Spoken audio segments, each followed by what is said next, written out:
নমস্কাৰ বন্ধুসকল, পুনৰ স্বাগতম জনাইছোঁ এইডু অফ নলেজৰ অন্য এক গুৰুত্বপূৰ্ণ ভিডিঅ'লৈ। আজি আমি তোমালোকৰ কাৰণে লৈ আহিছোঁ আছাম স্কুটি স্কেম, অৰ্থাৎ যোনটো আমাৰ স্কুটি দিয়া হ'ব এইবাৰ তেওঁলোকে পাবনে নাপায়, কিমান পাৰ্চেণ্টেজ দিয়া হ'ব সেইখিনি ভিডিঅ' অৰ্থাৎ সেইখিনি কথা আমি এই ভিডিঅ'টোৰে আলোচনা কৰিবলৈ ওলাইছোঁ। তো বলক ভিডিঅ'টো আৰম্ভ কৰোঁ। তোমালোকৰ স্ক্ৰীনত তোমালোকে চাব পাৰিছা, প্ৰথমে দিয়া হৈছে উচ্চতৰ মাধ্যমিক চূড়ান্ত পৰীক্ষাত ভাল নম্বৰেৰে উত্তীৰ্ণ ছাত্ৰ ছাত্ৰী লাভ কৰিব স্কুটি। হয়, এতিয়া কিমান পাৰ্চেণ্টেজ স্কুটিবিলাক দিয়া হ'ব সেইখিনি আমি তললৈ চাব।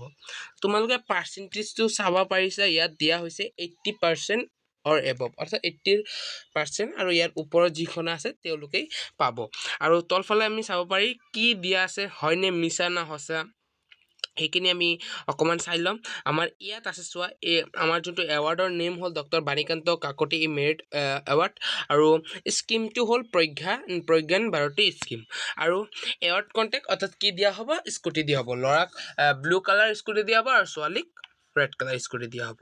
চ' আমি এইখিনি চাম যে ইলিজিবিলিটি যোনটো আমাৰ ছাত্ৰ ছাত্ৰী যে কি নাথাকিলে নাপাব বা কি থাকিলে পাব সেইখিনি আমি ইয়াত চাওঁ যে the student who have scored 80% or above marks in higher secondary final exam 2025 connected by ASEP are eligible for this scheme. অৰ্থাৎ ASEP বোৰ্ডৰ পৰা যিসকলে এইবাৰ হায়াৰ ছেকেণ্ডেৰী এক্সাম দিছে আৰু তেওঁলোকে যিসকলৰ পাৰ্চেণ্টেজ আশীৰ ওপৰত হৈছে তেওঁলোকেই এই যোনটো স্কিমৰ কাৰণে এলিজিবিলিটি, অৰ্থাৎ তেওঁলোকেই এই স্কিমটো পাব, অৰ্থাৎ স্কুটিখন পাব।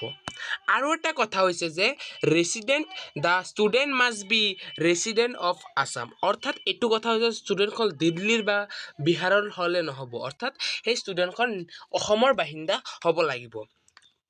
তাৰপিছত কৈছে দ্য ষ্টুডেণ্ট মাষ্ট কণ্টিনিউ দিয়াৰ studies beyond 10+2 student admit in institution outside the state R also' eligible prove they have a valid PRC of Assam. অৰ্থাৎ এইবাৰ PRC লাগিব। হয়, তোমালোকে অৰ্থাৎ অসমৰ বাসিন্দা হয়নে সেইটোৰ প্ৰমাণ দিব লাগিব ডমিচিয়েল চাৰ্টিফিকেটৰ সহায়ত বা যি হওক।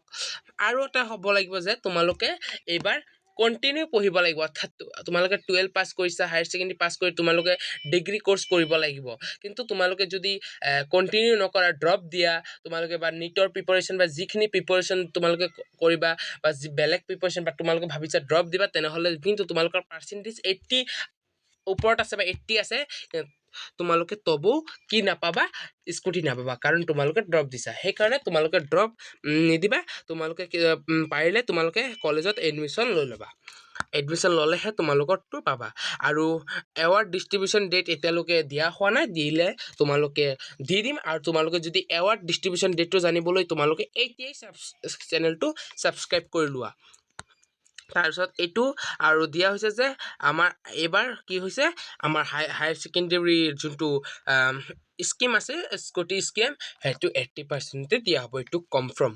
আৰু আমাৰ মেৰিট লিষ্ট এতিয়ালৈকে দিয়া হোৱা নাই, মেৰিট লিষ্ট ওলাব। আৰ্টছ, কমাৰ্চ, ছায়েন্স আৰু যিসকল ভকেশ্যনেল আছে তেওঁলোকে পাই যাব। মেৰিট লিষ্ট ওলালেই তোমালোকে কি হ'ব, পাবা।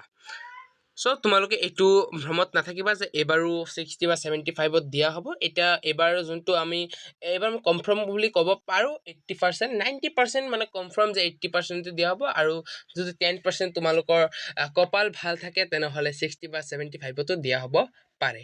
সেইখিনি আমি পিছত গম পালে জনাম। সেইকাৰণে চেনেলটো এতিয়াই ছাবস্ক্ৰাইব কৰি লোৱা। ধন্যবাদ।